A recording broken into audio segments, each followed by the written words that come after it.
Why, hello everyone. This is Uncle James here with another awesome video. Now, in this video, this is the fourth part of the series of 29 ways of building generational wealth. Now, first you create personal wealth, and then you're going to pass that personal wealth on to the next generation. Now, you must have certain things in place so that generations 2 and 3 do not spend all of the money, okay? And then generations 5, 6, and 7 are without. So you have to have certain safeguards in place, all right, so that that does not happen, so that there will be enough funds, enough of the wealth to last for generations to come. This is the whole purpose of this series. So let's go ahead and get started. Okay, now you need to have a plan for generational wealth. Now, these are some simple guidelines, but you need to keep in mind that you must develop a plan, okay? And in this plan, you want to make sure that you have some safeguards in place so that generations 2 and 3 do not spend all of the money.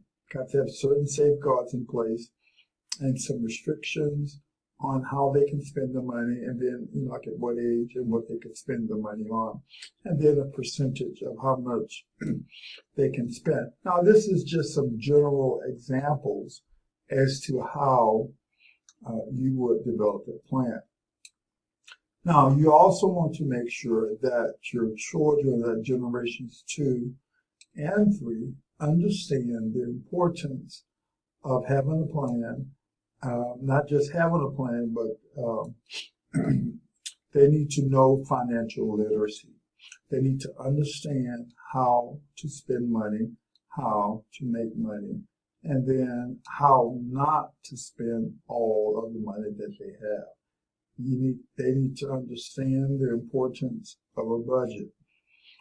In order for wealthy people to have budgets, and they know what they can spend and at what times they can spend it. It's extremely important. Okay, now here are some questions I think that one should ask themselves as they are developing the plan. Okay, so number one, you need to, how much of the wealth do you want to pass on to the next generation? Keep in mind, you do need some safeguards. You want to make sure that they understand the financial mistakes that you made and how to avoid those financial mistakes.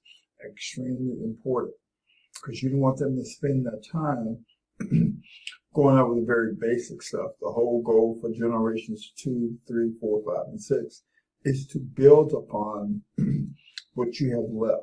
Okay, so you don't want them making the same mistakes. You don't want them to start all over.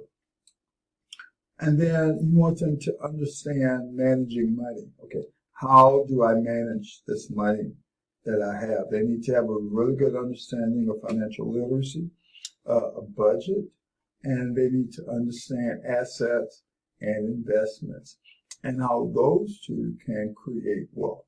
How does an asset work, and how long do you hold on to an asset? And then the investments are the same way. How long do I hold on to this investment so that I can build wealth? You need to understand these concepts. All right, now pay off debt. Now there is some good debt that's out there, but what we're talking about here is personal debt. It's extremely important that you have your generations to come after you, that they understand the importance of paying off personal debt, because it does relieve a lot of pressure once you've had your personal debt taken care of. Budget's extremely important. You must have a budget. There's just no way around it. You must have a budget. And then pay off your liabilities. 6, now when consulting the experts. Now it's extremely important that you have an expert involved as you develop this plan. Now, the expert will make sure that you're using the correct financial instruments, that you're using the correct tools to make this happen. And then they will also assist you with the most efficient way of passing wealth on to the next generation. How can I best pass my wealth on to generations 2, 3, 4, and 5, and have them to understand this concept as well. Now you need to make sure that your kids understand that they have a financial education. Now, this is extremely important. As I said previously, you want your kids to understand how to handle money. Now, you don't want them to go and learn and start all over from the beginning where you started. You want them to pick up from where you left off. And so the basic financial literacy concepts is something that they need to grow up seeing and understanding the very basic concepts. All right. And then when they become an adult, they can take that knowledge and then build upon it. Okay. They can really begin to leverage.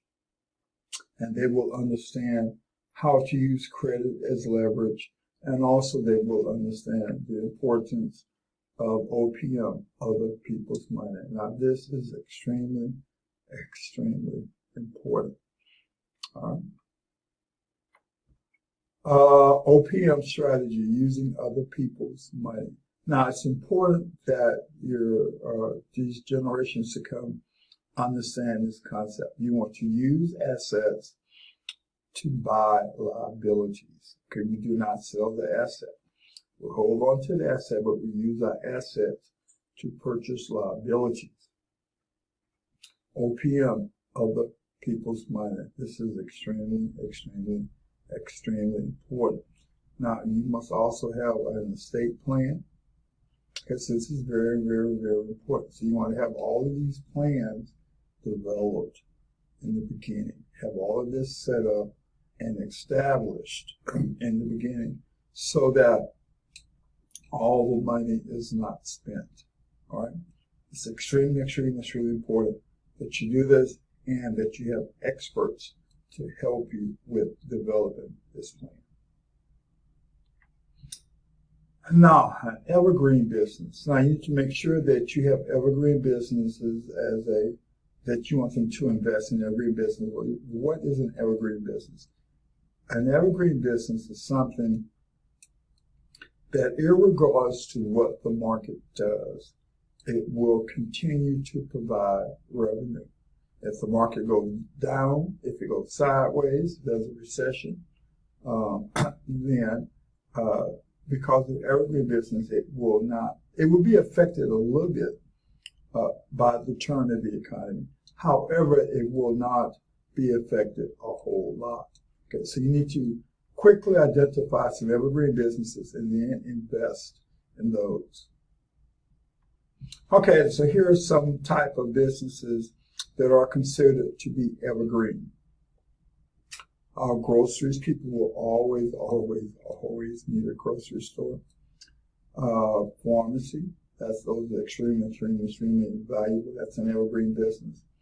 Organic food farming. You're seeing more and more and more of this, the organic foods. Mobile food service, you're seeing way more mobile food services today than ever before.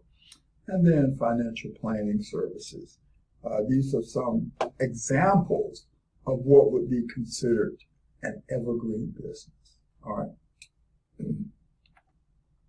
Here are some other examples. You have a daycare school, insurance agent, catering. This is a good one. A lot of people can start catering. Garment manufacturing unit, garment manufacturing unit. Now, this is extremely, extremely important as well, because we will always have a need for garments, for clothing. There will always be that need there. And then mineral water plant. There's a big need here today for a fresh source, fresh supply of water. Okay.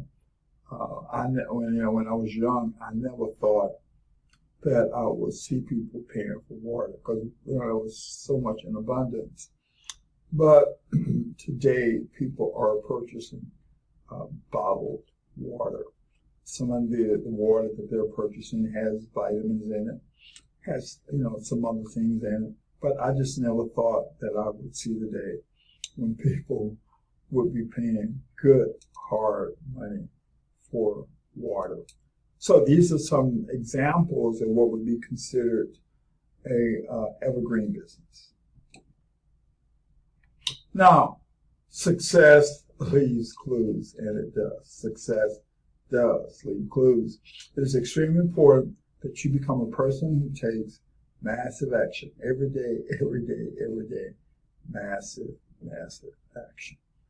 No way around it. There's just no way around it. You must also be a person of gratitude. You need to be a person that gives thanks. Take action every day, every day, every day. No 0 days. Every day you need to do something that brings you closer to the completion of your goal. Now, granted, there are some days you won't be able to spend as much time as other days, but every day you need to do something. You may only be able to spend 15 minutes one day. And then the next day you may be able, you can only allow 5 minutes. And then the next day you may be able to allow an hour.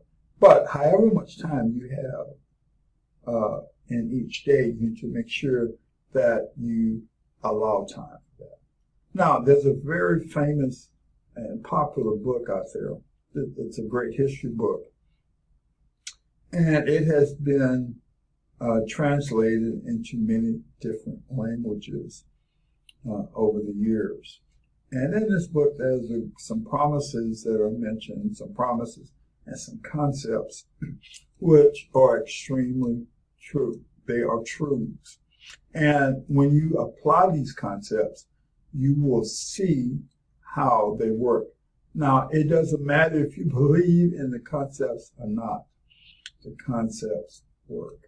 And one of those concepts in this famous book, it talks about how long of a life that we can live. And it says that you can live at least 120 years of age. And so I'm believing for that I will live to be at least 120 years of age, climbing up a new mountain, not sliding down an old one, eyesight not abated, in good health, that I'm in my right mind, I'm able to take care of myself. Okay, this is what I am believing and giving thanks for, that I will be able to live 120 years old. And I suggest that you begin to think the same, especially if you have some older family members. I'm 60 when this is recorded, so I'm like at the halfway point. So you may want to start, speaking this over yourself, but not just yourself, but also over some of the older family members that you have. All right. Now, let me speak this blessing over you. Until we meet again, may the Lord continue to bless you. May He smile upon you. May He grant you His favor.